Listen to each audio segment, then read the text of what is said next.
The wind whispered through the bare branches outside the Harris residence, carrying a chill that seeped into the corners of the living room where Linda sat alone, her hands wrapped around a steaming cup of chamomile tea.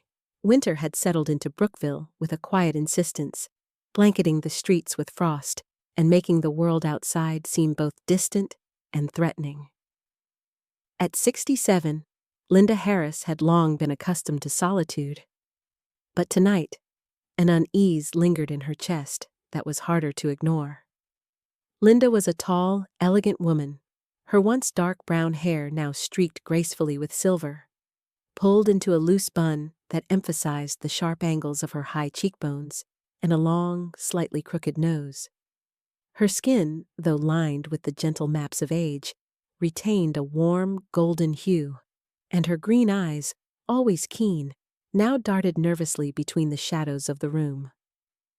Widowed for nearly a decade, she had devoted her life to raising her daughter Emily and maintaining their home, never imagining that the very people she loved most might harbor dark intentions.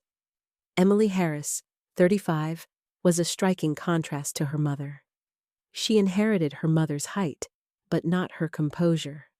Long, ash-blonde hair framed her heart-shaped face, and her piercing blue eyes could switch from innocent charm to calculating coldness in an instant. Her laughter often carried an edge that Linda had long ignored as youthful impatience, but tonight it would reveal a much more sinister undertone. Emily's husband, Michael Collins, 38, was broad-shouldered with a square jaw softened by a meticulously trimmed beard. His dark brown hair was always combed perfectly, and his hazel eyes, though warm at first glance, held a flicker of impatience and entitlement. The couple had been living with Linda temporarily, ostensibly to help around the house, but subtle signs over the past few months had begun to unsettle her. Linda had noticed discrepancies in her bank statements, withdrawals she did not remember making, charges for restaurants she had never visited, and an unexplained deposit reversal that had left her puzzled. At first, she brushed them off, blaming forgetfulness or banking errors, but a growing sense of betrayal gnawed at her. That evening, as snow began to dust the windows, Linda settled into her favorite armchair with a book she could not concentrate on. The quiet of the house was punctuated by the faint sound of Emily humming from the kitchen, a tune that once felt comforting, now edged with suspicion. Then, unexpectedly, a sound from the study drew her attention. Emily had left her laptop open, and an audio file was playing faintly, distorted by the low volume. Linda froze as she recognized her daughter's voice, speaking not to her, but in a conversation that should never have existed. Her pulse quickened as fragments of words became clear. Discussions about moving Linda into an assisted living facility, arranging paperwork without her consent, and selling the house for profit. Linda's hands trembled around her cup as she pressed closer to the speaker, unable to believe the calculated cruelty she was hearing. The recording revealed more than just financial scheming. It exposed the absence of any filial affection. Emily's tone, usually masked by polite smiles and soft reassurances, was cold, clinical, even delighted at the thought of Linda's misfortune. Michael's voice joined hers, confirming plans, suggesting ways to ensure Linda would comply without resistance, discussing timelines for moving her belongings and transferring funds. Linda felt a shiver of revulsion run down her spine, her stomach knotting with anger and disbelief. She sank into the chair, a wave of despair washing over her. How had it come to this? The woman who had spent decades nurturing and sacrificing for her child now sat betrayed by that very trust. She closed her eyes, letting the weight of shock and sorrow press against her chest. Memories of Emily as a bright-eyed child filled her mind. The laughter, the late-night talks, the trust she had placed in that little human who had once clung to her skirts. And now? Now, that same child had evolved or devolved into someone capable of planning her mother's displacement for monetary gain. Yet, amidst the pain, a seed of determination took root. Linda's mind, always analytical and cautious, began to piece together the discrepancies she had noticed: the bank withdrawals, the missing receipts, the insistence on keeping her busy while they handled her affairs behind her back. Each piece formed a puzzle, and the edges of betrayal sharpened into clarity. This was not desperation disguised as love. It was calculated greed. Linda's green eyes, once softened by years of patience, hardened with a quiet resolve. She allowed herself a moment to breathe, then stood and moved to the study. The laptop screen glowed with the evidence she had stumbled upon by chance, and she stared at it with a mixture of grief and newfound awareness. Linda knew the next steps could not be emotional. They had to be precise, deliberate, and, if necessary, legal.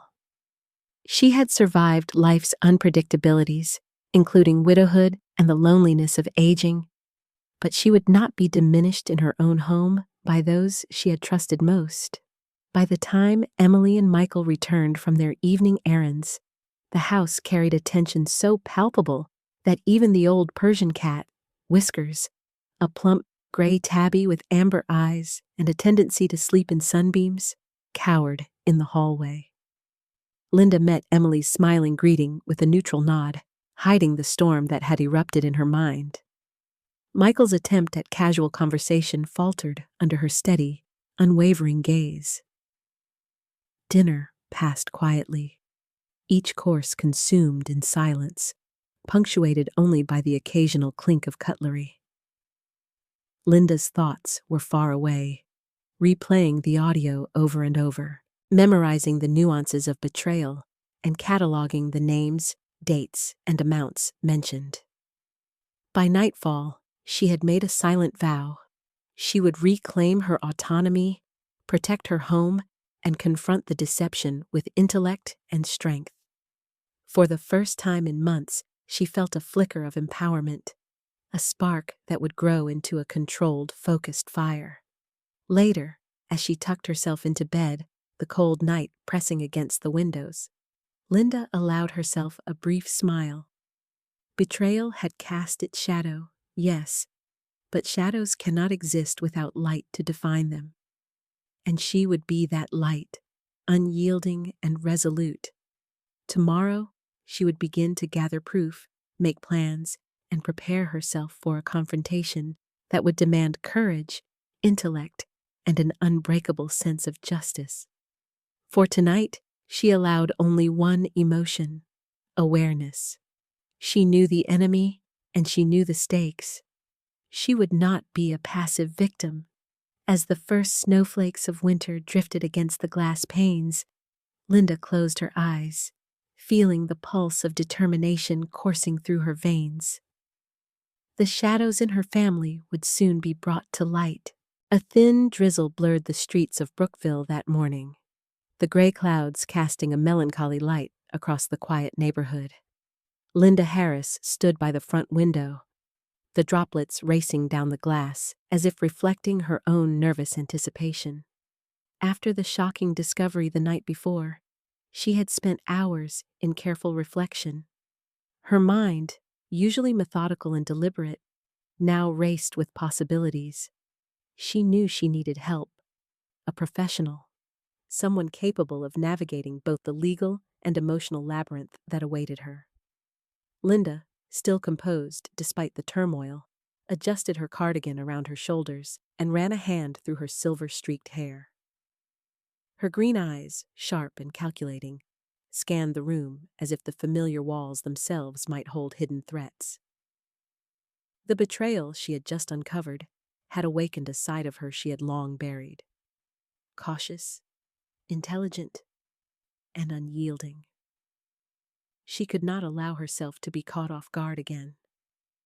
Her first action was to contact a lawyer she had trusted for years, Mr. Nathan Harrison, a 58-year-old man with a tall, lean frame, slightly hunched from decades of long hours in court. His salt and pepper hair was always neatly combed, and his steel blue eyes carried a mixture of stern authority and perceptive warmth. Known for his meticulous attention to detail and unwavering ethics, Nathan had built a reputation in Brookville for defending seniors against exploitation. Linda felt a wave of reassurance just knowing he would be on her side. Meeting him in his office, Linda noticed the room smelled faintly of polished wood and old books. Nathan, seated behind a large mahogany desk, exuded quiet confidence. He extended his hand with a firm but gentle grip. "Linda," he said, his voice calm and commanding, "I understand you've encountered serious issues regarding your financial security. Let's go over everything carefully."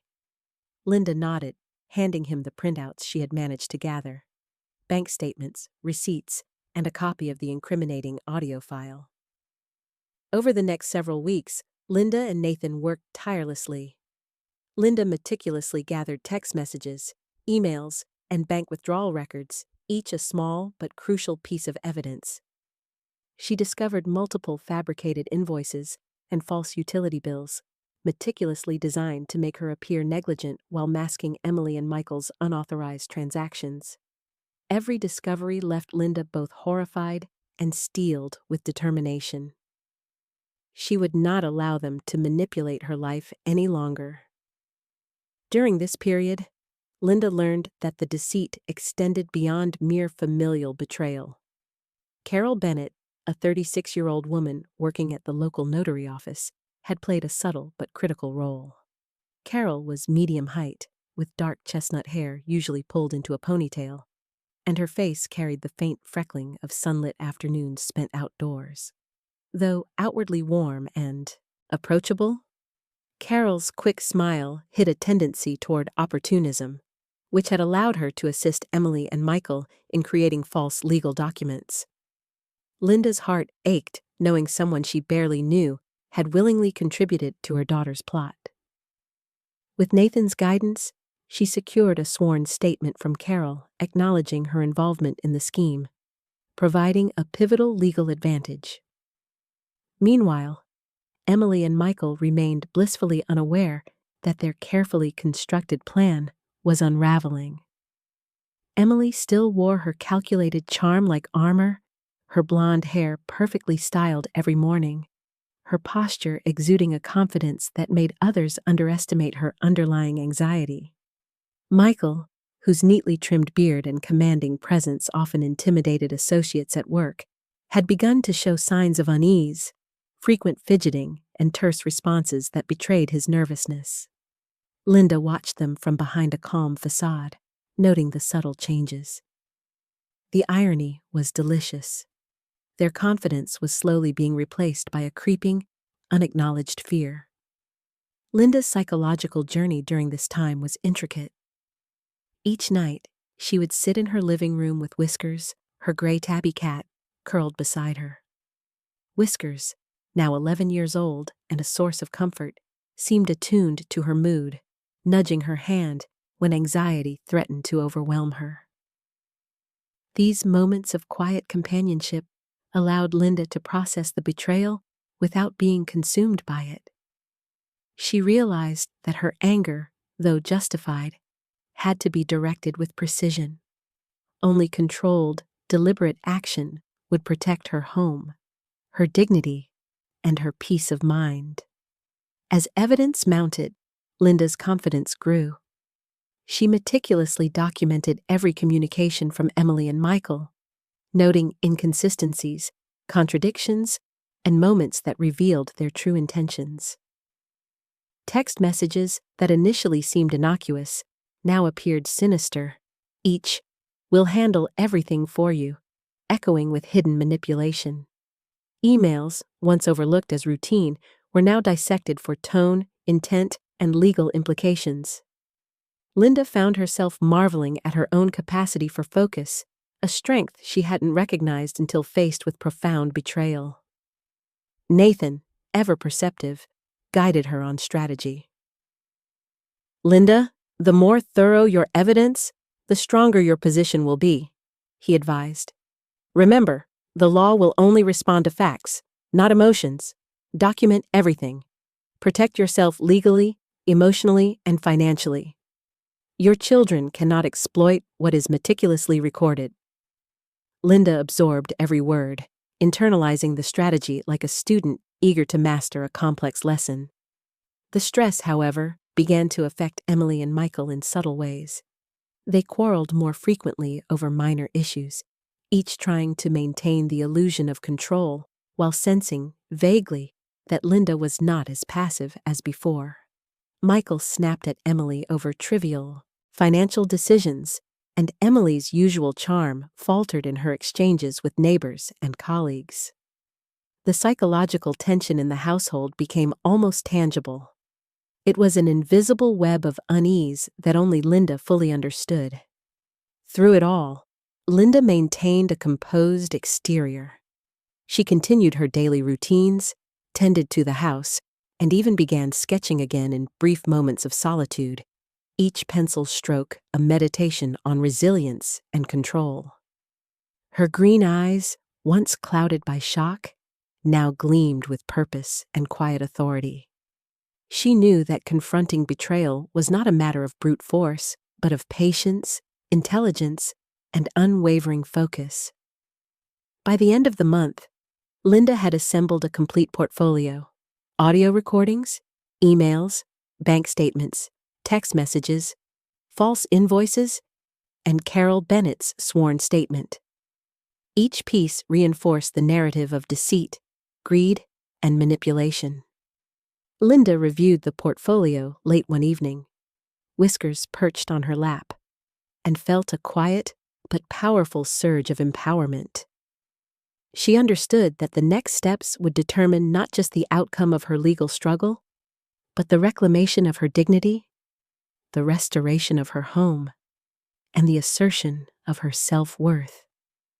She realized that her children's belief in her passivity had been their greatest mistake. While they had plotted and schemed under the assumption of her ignorance, Linda had methodically prepared a countermeasure, guided by experience, intelligence, and the unwavering support of Nathan Harrison. Emily and Michael's confidence would soon collide with the reality of accountability, and when it did, Linda would be ready. That night, as she closed her eyes and the rain tapped gently against the window pane, Linda allowed herself a brief smile. For the first time since discovering the betrayal, she felt the beginnings of control. She was no longer merely a victim. She was an active, strategic force, ready to expose the truth, defend her life, and reclaim her home. The shadows in her family were beginning to lift, revealing not the darkness of deceit, but the resilience and strength she had nurtured quietly all these years. A cold spring afternoon hung over Brookville, the sky a dull gray that seemed to amplify the tension in Linda Harris's living room. The rain had stopped, leaving puddles that reflected the somber sky, as if nature itself mirrored the storm brewing inside her home. Linda, seated at the head of her dining table, smoothed the folds of her navy blue blouse and took a deep breath. Her silver-streaked hair caught the faint light from the chandelier, and her emerald green eyes gleamed with a combination of resolve and careful calculation. Today, she would no longer be passive. Today, she would reclaim her life and dignity. Across from her sat Emily Harris, 35, a petite woman with shoulder-length blonde hair, pale skin, and sharp blue eyes that usually sparkled with charm. Today, however, her face was taut, lips pressed into a thin line, a small tremor betraying her anxiety.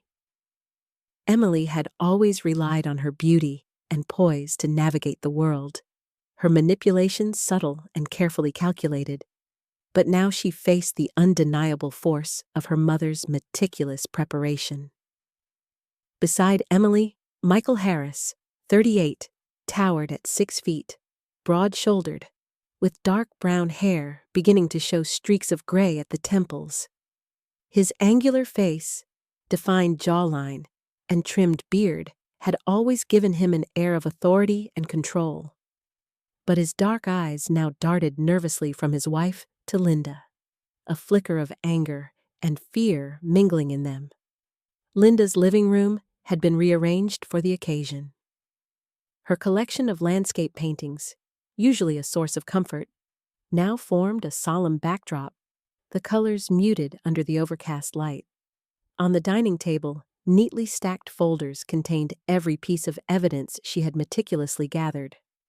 Audio recordings, bank statements, falsified invoices, email correspondences, and the sworn statement of Carol Bennett, the 36-year-old notary clerk whose involvement had been crucial. Whiskers, her gray tabby, perched calmly on the armrest of the sofa, tail flicking with quiet anticipation, sensing the tension in the room. "Thank you all for coming," Linda began, her voice steady and commanding, an unfamiliar authority settling over her words. "I've asked Nathan Harrison, my attorney, Officer Daniels from the Brookville Police Department, and Ms. Carol Bennett to join us today." Officer Robert Daniels, 50, a stocky man with a mustache peppered with gray, had a no-nonsense demeanor shaped by 30 years in law enforcement. His brown eyes, attentive and piercing, scanned the room constantly, reflecting years of experience reading people's intentions. Beside him, Nathan Harrison nodded subtly at Linda, his calm presence a pillar of support. Carol Bennett, sitting quietly on a chair by the window, avoided eye contact with Emily and Michael. Her chestnut hair tied in a tight ponytail, skin slightly tanned, a guilty tension in her shoulders betraying the minor tremor in her hands. Linda opened the first folder and laid a series of bank statements on the table. "Emily, Michael," she said, her voice unwavering. "These documents show unauthorized withdrawals from my accounts over the past year. Every transaction has been recorded, every detail accounted for. Do you recognize these?" Emily glanced at Michael, her usually poised expression faltering. "Mom, this must be some kind of mistake," she murmured, though her voice lacked conviction. Michael's jaw tightened, and he leaned forward, attempting to appear calm, but failing. "Linda, this isn't what it looks like," he said, though his eyes betrayed his agitation. Linda didn't flinch. She moved on to the next folder, spreading out copies of falsified invoices and email correspondences. Each email, highlighted and annotated, connected the dots between the Harris couple and the notary office.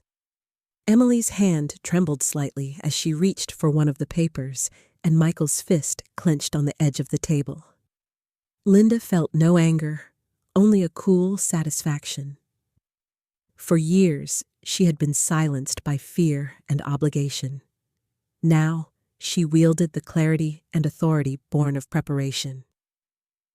"Carol Bennett has provided a sworn statement," Linda continued, her voice firm, "acknowledging her participation in creating fraudulent documents that were intended to declare me incompetent and facilitate the illegal transfer of my property.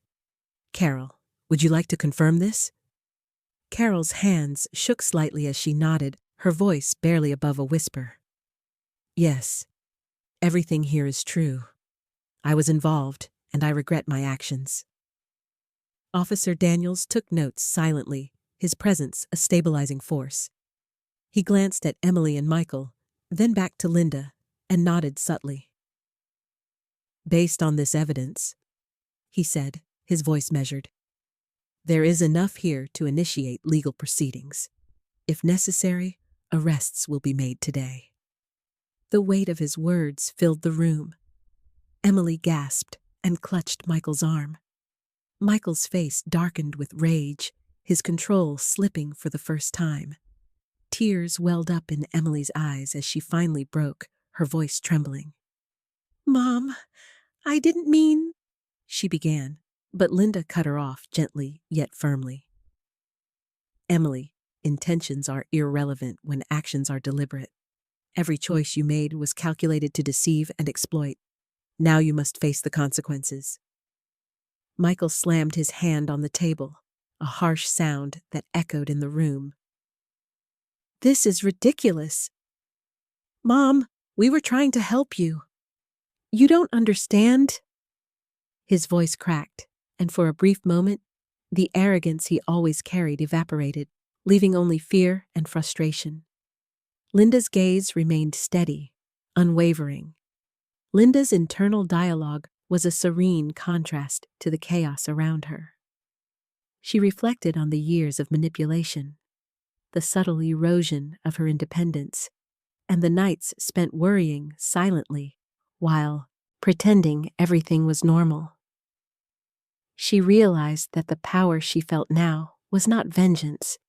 It was justice, the restoration of control over her own life. The authority she projected was born from preparation, knowledge, and courage. She could feel it radiate through her posture, her measured voice, and the calm in her eyes. "Michael, Emily," she continued, "for decades I have been patient, kind, and forgiving. I have been your mother, the one who nurtured and protected you without question. Today, you are confronted with the reality of your actions, and I will not be intimidated or swayed. The law is clear, and the evidence is irrefutable." Emily buried her face in her hands, sobbing uncontrollably. Michael's anger turned inward, his head bowed, muttering curses under his breath. Officer Daniels, noting their reactions, prepared to take further action if necessary, but Linda waved him off. This confrontation was about acknowledgement, not punishment yet. Linda's goal had never been to humiliate her children. It was to reclaim her authority and assert boundaries that had long been ignored. As the tension reached its apex, Linda felt a strange sense of liberation. Each piece of evidence she presented was a tangible assertion of her life, her property, and her dignity. The room, heavy with unspoken accusations and guilt, seemed to shrink around the undeniable truth. Whiskers purred softly, sensing her composed authority, brushing against her leg as if endorsing her resolve.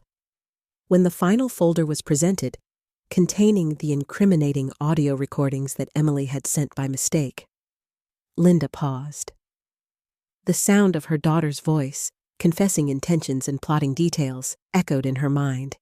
Yet she did not waver. She was calm, collected, and unafraid. She had endured betrayal, and now she faced it with clarity and precision. Finally, she looked at Emily and Michael, her expression unyielding but without malice. "This is the culmination of choices you have made," she said softly. "Today, you witness not the wrath of a mother, but the assertion of truth and justice. I am in control of my life, my property, and my future. Let this be a lesson that deception and manipulation cannot survive when confronted with honesty and preparation." As the officers and Nathan Harrison began documenting the evidence for legal procedures, Linda felt a deep, grounding sense of power. For the first time in decades, she experienced the profound strength of autonomy and intelligence. She had not shouted, not cried, not lost composure. She had merely acted with foresight, diligence, and unwavering self-respect. The confrontation was over, but its impact would ripple through every aspect of her family and life. Linda finally allowed herself a brief, private smile. The long years of passive endurance had transformed into decisive action. The shadows in her home, shadows of betrayal, manipulation, and deceit, had been illuminated, revealing not weakness, but a mother who had finally claimed her rightful place of authority and self-determination. Today, Linda Harris was no longer a victim. She was a force to be reckoned with, composed, intelligent, and sovereign over her own life. The morning air was crisp, and a light mist hung over the streets of Brookville, giving the small town an almost ethereal quality. Linda Harris sipped her tea on the balcony of her new apartment, a cozy two-bedroom unit with pale yellow walls and wide windows overlooking the park. The faint scent of blooming lilacs drifted through the air, mingling with the soft chatter of neighbors beginning their day. This new life, simple yet independent, was a stark contrast to the tension and manipulation she had endured in her old home. Linda's thoughts wandered to the recent weeks, a whirlwind of legal and social consequences that had completely upended Emily and Michael's world. Emily, 35, had once carried herself with the confidence of someone used to bending situations to her will. Her blonde hair was now pulled back in a messy bun, her once pristine appearance slightly disheveled from stress and sleepless nights. Her pale skin seemed almost translucent under the harsh fluorescent lighting of her new, cramped apartment. She had lost much more than money.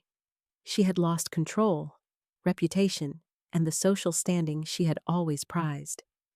Her eyes, usually sharp and calculating, now flickered with fear and regret. Michael, 38, had always relied on his towering presence, broad shoulders, and chiseled features to assert authority. Dark brown hair streaked with gray, angular jaw, and neatly trimmed beard, he once projected confidence and invincibility. Now, in the small legal office he had been relegated to after losing his higher-paying position, his posture had slumped, the self-assurance drained from his every movement. The arrogance that had so often intimidated others had been replaced with anxiety, a constant internal turmoil reflecting on his sharp green eyes. The legal fallout had been swift and uncompromising. Linda, guided by Nathan Harrison, her attorney, had ensured that the stolen funds were recovered. Each transaction, meticulously documented, formed the foundation of a civil case demanding restitution. Emily and Michael were ordered to repay not only the misappropriated money, but also additional damages to cover legal fees and emotional distress. Linda's sense of justice was measured, not vengeful. She understood that allowing the law to take its course would not only restore her finances, but also set a precedent for her children. Manipulation and exploitation carried real consequences. Beyond the financial restitution, the Harris couple faced tax investigations. The revelation of unreported income and falsified expenses led to audits by the IRS. Each irregularity unearthed added layers of debt, compounding the stress on Michael and Emily. The once confident duo was now trapped in a complex web of financial obligations, legal scrutiny, and mounting penalties. Michael, accustomed to controlling every detail of his professional life, found himself powerless, while Emily's social connections, previously a source of influence, shrank as acquaintances distanced themselves. Word of the scandal spread through Brookville like wildfire. Neighbors who had once greeted Emily and Michael with friendly smiles now whispered behind their backs. Articles appeared in the local newspaper under headlines like "Family Betrayal Shocks Brookville" and "Children Exploit Elderly Mother, Faces Legal Action." The coverage was unflinching, showing photographs of the couple and recounting their calculated attempts to seize Linda's property. Social ostracization followed. Friends canceled invitations, colleagues avoided them, and even casual interactions in stores were tinged with judgment. The community had collectively turned them into a cautionary tale. Meanwhile, Linda focused on her life and passions. Her old home, once a prison of manipulation and deceit, had been sold. She selected her new apartment for its simplicity, its sunlit rooms, and proximity to the community garden and local senior center. The downsizing had been intentional, a symbolic step toward freedom and independence. Her silver-streaked hair shone in the morning sun as she tended to potted plants on her balcony, a gentle reminder that growth and renewal were possible at any age. Linda's internal reflections revealed a profound transformation. For decades, she had measured her worth by how much she could give to others, often at her own expense.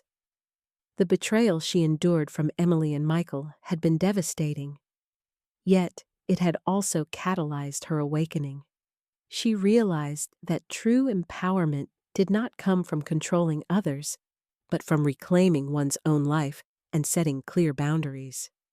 Her interactions with the local senior center, volunteering 3 days a week to assist older adults facing similar exploitation, reinforced this newfound purpose. One such volunteer, Margaret Collins, 81, had recently joined the center. A petite woman with soft gray hair and warm brown eyes, Margaret carried herself with a quiet dignity despite the emotional scars of being evicted by her own children. She often confided in Linda, expressing relief at finding someone who truly understood her pain. "Linda, seeing you stand up for yourself, it gives me hope," Margaret said one afternoon, her hands trembling slightly as she held a teacup. Linda responded with calm empathy. "It's never too late to reclaim our lives. Setting boundaries isn't cruelty, it's survival and self-respect." Linda also found comfort in her neighborly connections. Nora Thompson, 72, tall and wiry, with streaks of silver in her curly brown hair, shared mornings of gentle laughter and evenings discussing the news over coffee. Nora's vivacity and humor reminded Linda that companionship did not have to be tinged with obligation or betrayal. It could simply be joy and mutual respect. Whiskers, her gray tabby, would often curl around their feet as they chatted, purring softly. A small, constant presence of comfort in the chaos of life. Emily and Michael's situation worsened socially as well as legally. Michael's workplace had reassigned him to a lesser role, far from the position of influence he had once held. His colleagues, previously deferential, now regarded him with suspicion. Emily, forced to take a second job to cover mounting debts, found that her social invitations ceased, her friends hesitant to be associated with someone publicly condemned for family exploitation. The couple's once comfortable lives were fractured, their own relationship under strain from blame and guilt. Michael would mutter in frustration late at night, pacing the small apartment, while Emily would sit silently, tears staining the pillow as regret and fear gnawed at her conscience. Through it all, Linda observed without vindictiveness. The justice served was natural, a result of actions they themselves had chosen. She allowed the law, community judgment, and social consequences to enforce accountability. Each day of independence reinforced her sense of agency. Painting, tending her plants, and volunteering became the pillars of her new life, a life constructed deliberately around her values rather than her children's manipulations. By the end of the month, Linda had fully settled into her new routine. The apartment, though smaller, was bathed in sunlight and filled with the comforting scent of fresh flowers. Her balcony became her sanctuary, where she could watch the world with calm detachment and quiet satisfaction. She knew that Emily and Michael would continue to face the repercussions of their choices, but she no longer felt anger or resentment. The power she once relinquished had been reclaimed through intelligence, patience, and courage. Sitting on the balcony one morning, Linda sipped her coffee and watched the community come to life below. Children heading to school, neighbors walking dogs, friends chatting on benches. Whiskers sprawled lazily beside her, tail twitching in contentment. The contrast between her peaceful present and the chaos left behind was stark. Linda felt a deep sense of fulfillment. She had faced betrayal, confronted deception, and emerged not only financially secure, but emotionally empowered. She had transformed adversity into purpose, isolation into connection, and betrayal into wisdom. Linda's story became an unspoken lesson in Brookville. Manipulation, greed and dishonesty may cause temporary gain, but truth, preparation, and integrity eventually prevail. Emily and Michael had lost much more than money. They had lost social standing, professional opportunities, and, most importantly, trust and self-respect. Linda, however, had gained freedom, purpose, and a life filled with dignity and peace.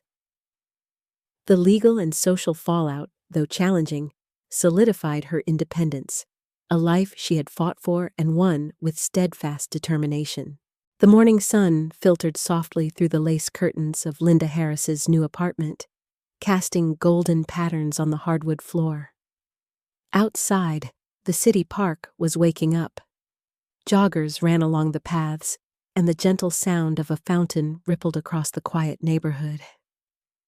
For the first time in decades, Linda felt the luxury of unhurried mornings, a life no longer dictated by manipulation or fear.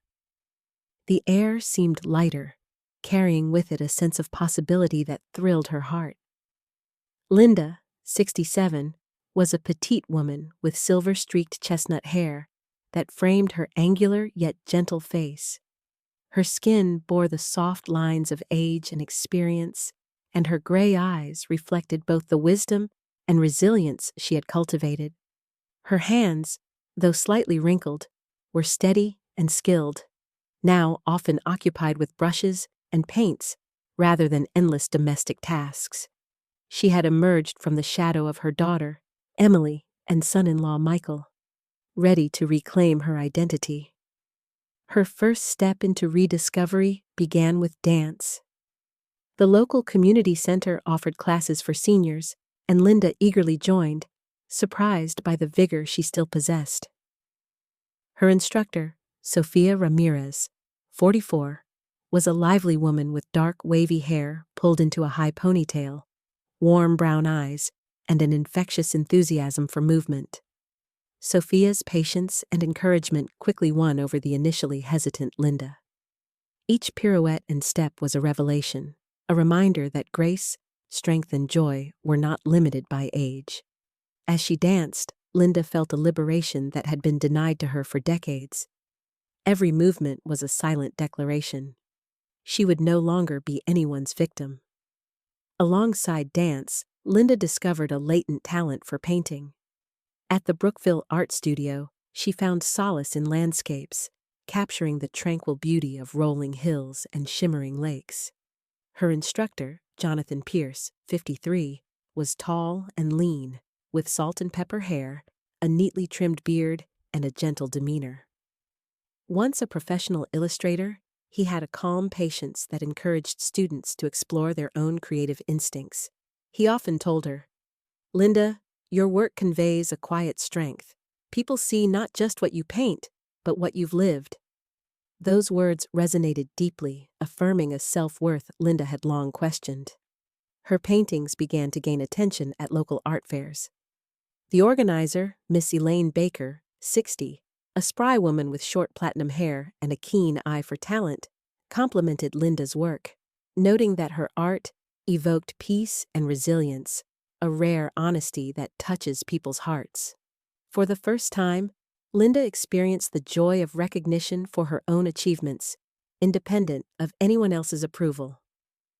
Her self-esteem, once tied to the approval of her ungrateful daughter, grew with every compliment and sale. Beyond personal achievements, Linda found purpose in helping others. She volunteered at the Golden Hope Foundation, a nonprofit dedicated to supporting seniors who had been abandoned, financially exploited, or otherwise mistreated. Among the residents was Mr. Robert Hayes, 75, a burly man with thinning gray hair and a warm, approachable face, whose children had drained his bank accounts. His initial skepticism of Linda's advice melted as he realized her guidance was rooted in lived experience. "How did you find the courage to stand up?" he asked one afternoon, eyes glistening. Linda's reply was firm yet compassionate. "Courage is knowing your worth and refusing to let others define it for you. You can protect yourself without anger, with intelligence and resolve."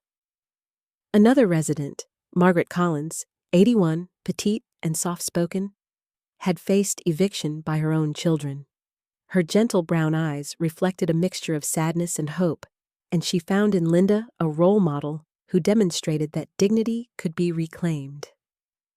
Linda often held small workshops with the residents, teaching them to recognize financial exploitation, navigate bureaucratic challenges, and rebuild self-confidence.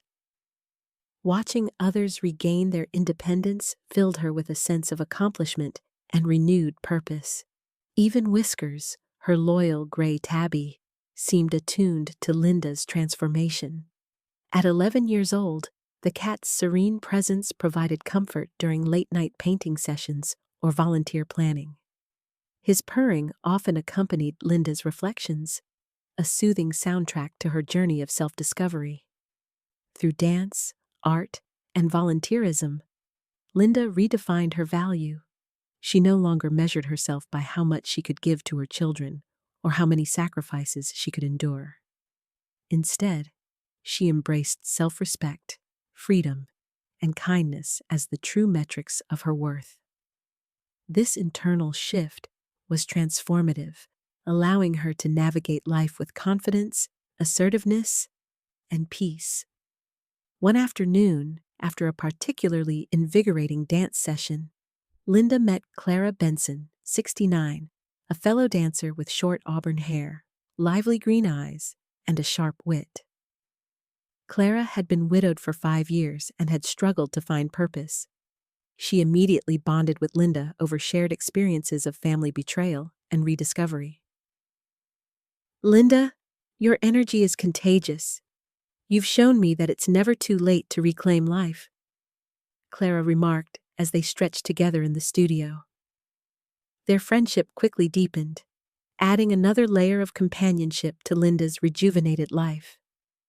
Linda also attended art exhibitions where her work was displayed.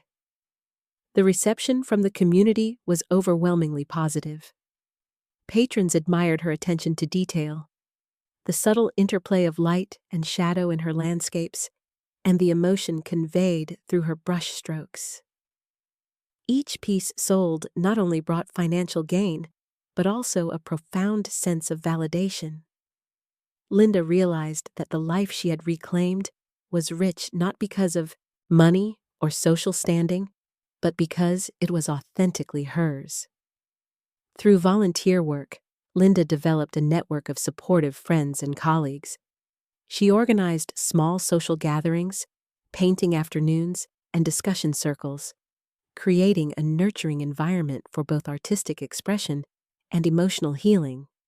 She also advocated for policies protecting seniors from financial abuse, speaking at local community meetings. Her voice, once silenced by family dominance, now carried authority and respect.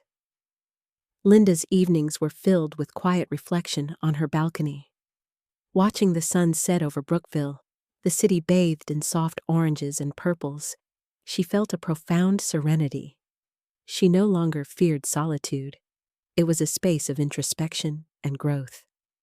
Dance, painting, volunteerism, and the companionship of friends and Whiskers provided fulfillment beyond measure.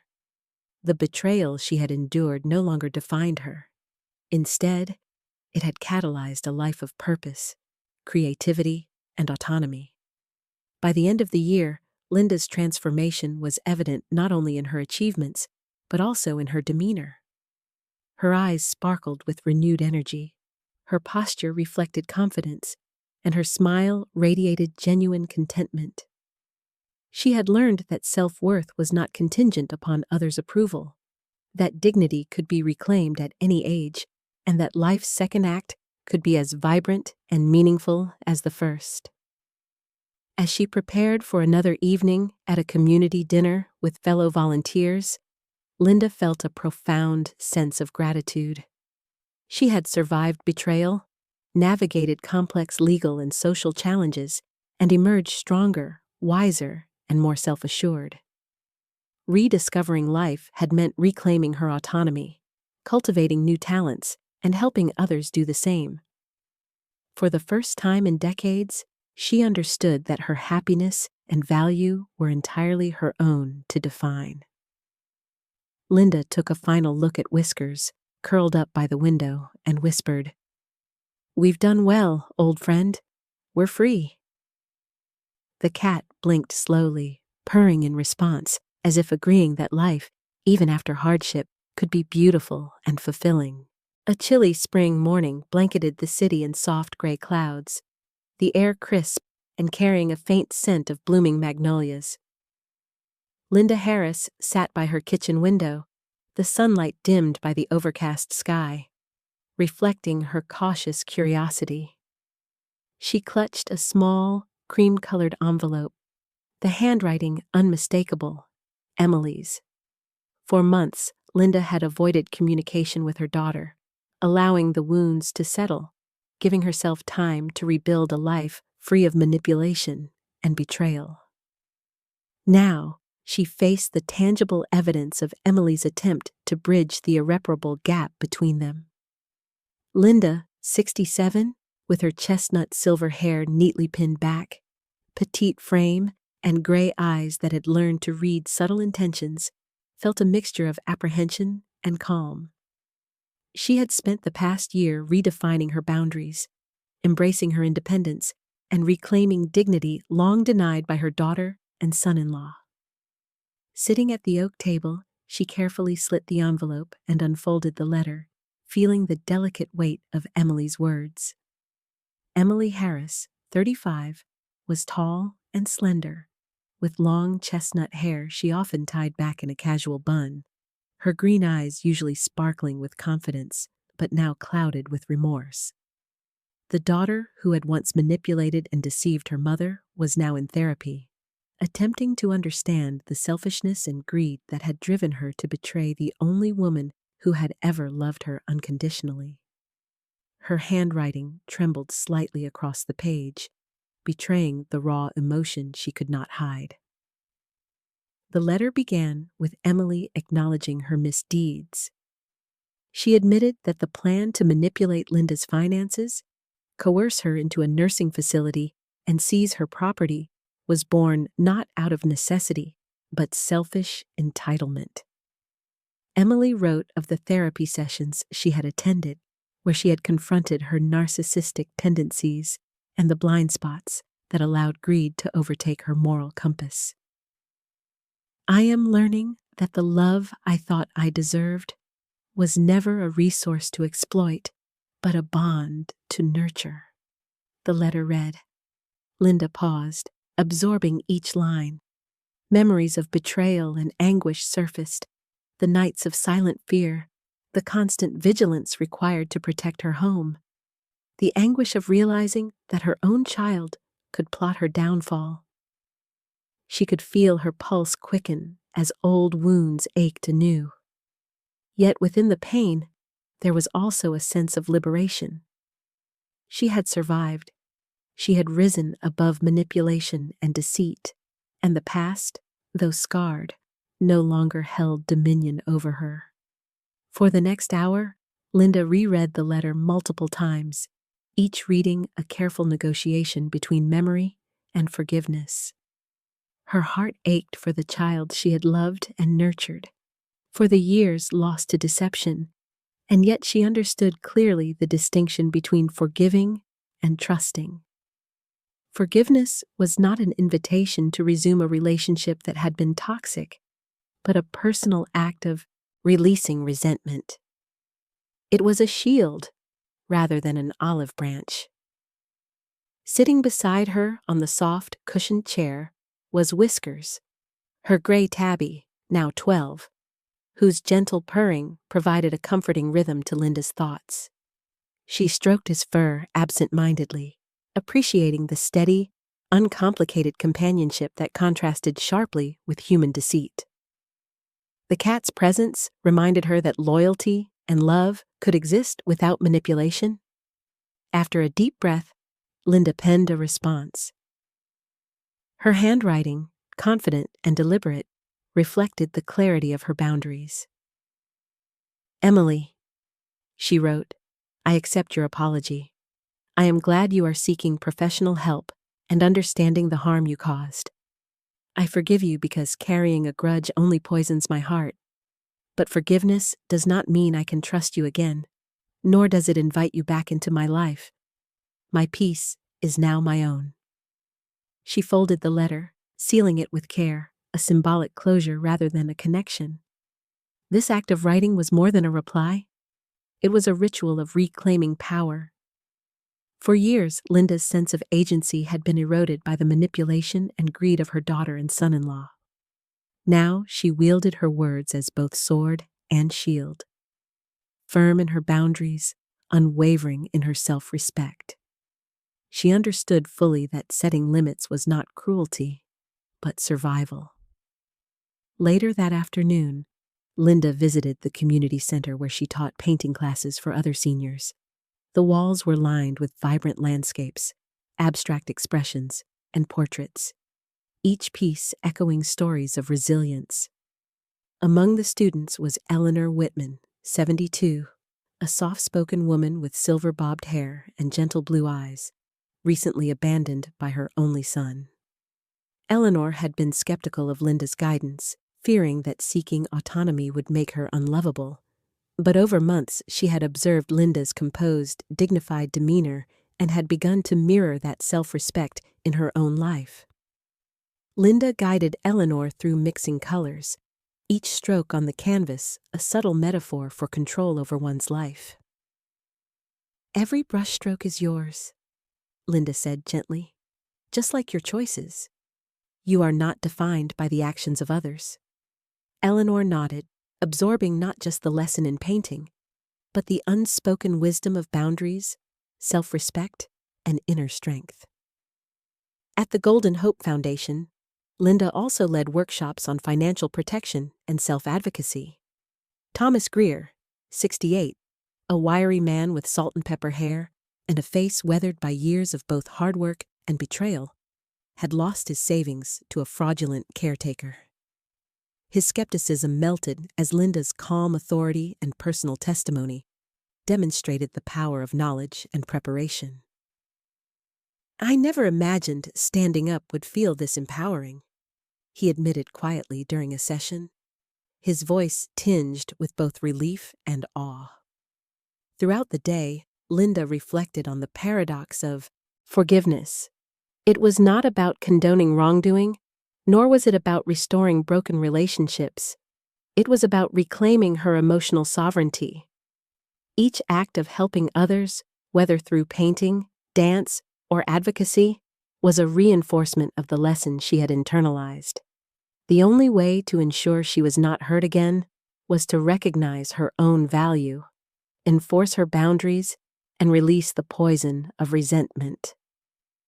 Evenings were a sanctuary for reflection. Linda often sat by her balcony, watching the city lights flicker as dusk descended. Whiskers curled at her feet, a silent companion to her contemplations. She understood now that her relationship with Emily would remain a closed chapter. The daughter she had loved still existed somewhere behind the remorse, but Linda's peace did not require reunion. Forgiveness had been her act of liberation, not reconciliation. As she sipped her tea, Linda felt a quiet gratitude for the journey that had brought her to this point. Each betrayal, each anxious night, each moment of doubt had led to an awareness of her own strength and resilience. She was free to live according to her values, to choose kindness, dignity, and independence. Her life was no longer defined by fear or obligation, but by conscious choice and deliberate love, for herself and for others who had suffered similarly. When she finally placed the letter for Emily in the outgoing mail slot, Linda did so with a light heart. She did not anticipate a response, nor did she desire one. The act itself was sufficient, a declaration that her forgiveness belonged to her, not to the one who had caused harm. As the envelope slid into the slot, she felt an almost imperceptible weight lift from her shoulders, replaced by a profound sense of autonomy. Walking back into her apartment, Linda paused to admire the sunlight breaking through the clouds, illuminating the art-filled walls. Each painting, each brushstroke, each act of kindness reflected her new philosophy. She would live free, love deliberately, and protect her own boundaries without apology. Forgiveness had liberated her from the chains of resentment, but her wisdom ensured she would never again allow exploitation or manipulation to enter her life. For Linda Harris, 67, life had transformed into a deliberate, conscious experience. Each day was no longer a repetition of fear and compromise, but a canvas to paint with her own values. She had learned that peace did not require the return of those who had caused pain, but only the reclamation of one's own heart. And in that reclamation, she discovered a freedom more profound than any she had known in the years of sacrifice and silent suffering. The morning sun spilled golden light across the quiet streets of the city, warming the newly bloomed tulips and casting long shadows on the sidewalks. Linda Harris, 67, stood on the balcony of her modest apartment, inhaling the crisp air and savoring the freedom that had only recently become a part of her daily existence. Gone were the days of fear, manipulation, and quiet suffering. Her heart now beat with the exhilaration of autonomy. Linda's petite frame, still upright and full of vitality despite her age, reflected her inner strength. Her silver-streaked chestnut hair was neatly styled, framing a face etched with the wisdom of experience and the soft traces of past tears. Her gray eyes, once wary and cautious, now gleamed with the joy of rediscovery, mirroring the vibrant colors of the tulips below. The first person Linda greeted that morning was Nora Benson, 72, a longtime friend and fellow dance enthusiast. Nora was tall, slightly curvy, with short silver hair and lively hazel eyes that sparkled with mischief. Their friendship, forged in dance classes and community volunteer work, had become a cornerstone of Linda's new life. Today, they were planning to attend a morning art exhibit before heading to a dance workshop downtown. "I've never felt this alive," Linda admitted as she adjusted her scarf, a gift from Nora for her birthday. "For decades, I lived to appease others, and now, every step feels like it's mine." Nora smiled, a wide, reassuring grin, and patted Linda's hand. "You've earned it, Linda. You've taught all of us what it means to reclaim life after betrayal." The art exhibit was held in a sunlit gallery, the walls lined with paintings from local seniors who had, like Linda, rediscovered their talents later in life. Linda's landscapes, serene and vibrant, hung prominently near the entrance. Each brushstroke was a testament to her journey from despair to empowerment. As she walked through the gallery, she noticed the mixture of admiration and curiosity in the eyes of visitors. Elderly women and men, some with cane and others with the frailty of age, looked at her work as if it conveyed not just scenery, but the triumph of spirit over adversity. One visitor, Marion Clark, 75, small and wiry, with silver curls and sharp brown eyes, approached Linda. Marion had recently recovered from an experience of financial exploitation by a relative. "Your paintings, they give me hope," she said, voice quivering slightly.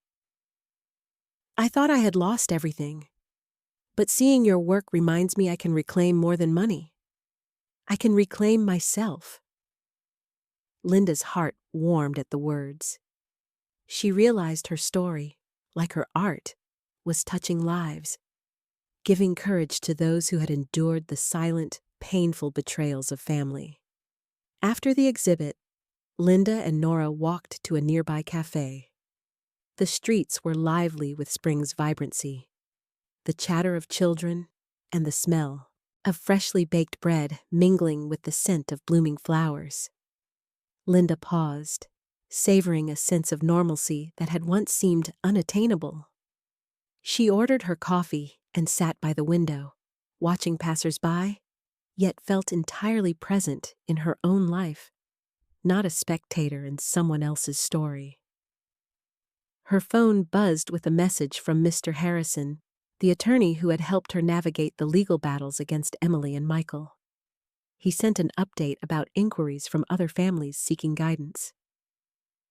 "They want you to speak about your experience, Linda," the message read. "Your story is inspiring. It's making a real difference." A soft smile spread across her face. The idea of using her experience to empower others felt natural, a continuation of the purpose she had embraced through the Golden Hope Foundation. Back at the foundation, Linda was greeted by Helen Martinez, 69, a volunteer coordinator with warm, olive-toned skin, shoulder-length black hair, and a cheerful disposition that balanced decisiveness with empathy. Helen had organized a seminar for seniors on protecting themselves from financial abuse. Linda's invitation to speak was met with excitement, and soon she found herself addressing a room filled with attentive eyes, some skeptical, others weary from years of exploitation. "Protecting yourself is not selfish," Linda began, her voice calm yet firm. "It's not betrayal to set boundaries. It is not cruelty to say no when someone seeks to harm you, even if they are family. The greatest gift you can give yourself is dignity and safety."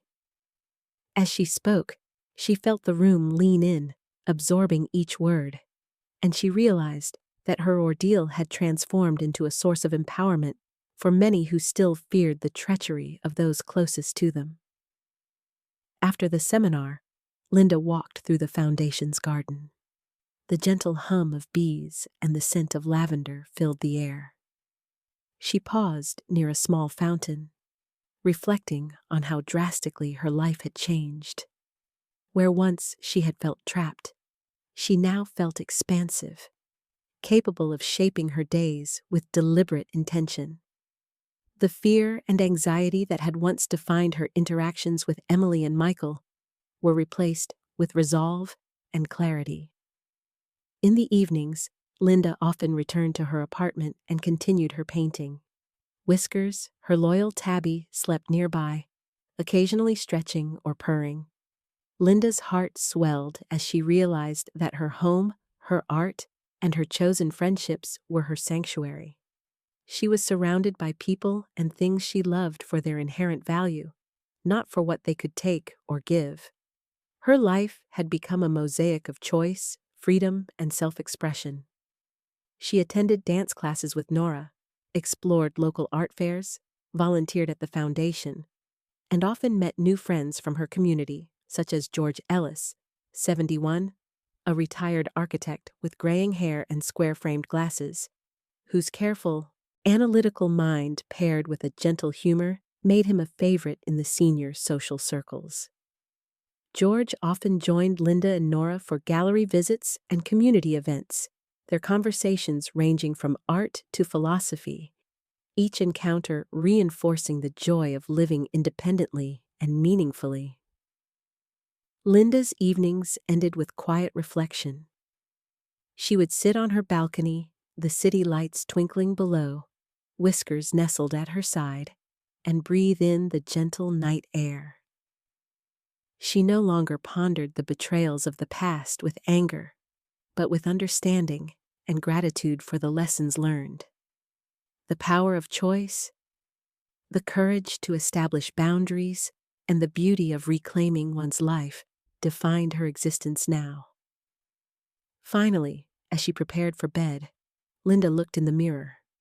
The reflection staring back was no longer of a woman cowering under manipulation, but of a woman confident, composed, and radiant. She whispered to herself, "This life is mine. I deserve dignity, joy, and peace." It was not merely an affirmation, it was a declaration, the culmination of a journey from victimhood to empowerment. The night was quiet, yet filled with possibility. Linda knew the path forward would still have challenges, but the fear that once shadowed her every decision had vanished. She had learned that freedom, true freedom, came not from vengeance or confrontation, but from reclaiming her agency and honoring her own worth. Her story, her resilience, and her courage were now tools she shared with others, ensuring that no senior would feel powerless in the face of exploitation. For Linda Harris, 67, this chapter was not just about survival, it was about living fully. Each day brought laughter, creation, and the warmth of chosen family. She had transformed adversity into opportunity, pain into purpose, and betrayal into the wisdom to guard her heart. The city outside her window, alive with spring, reflected the new beginning she embraced. Limitless, vibrant, and entirely hers.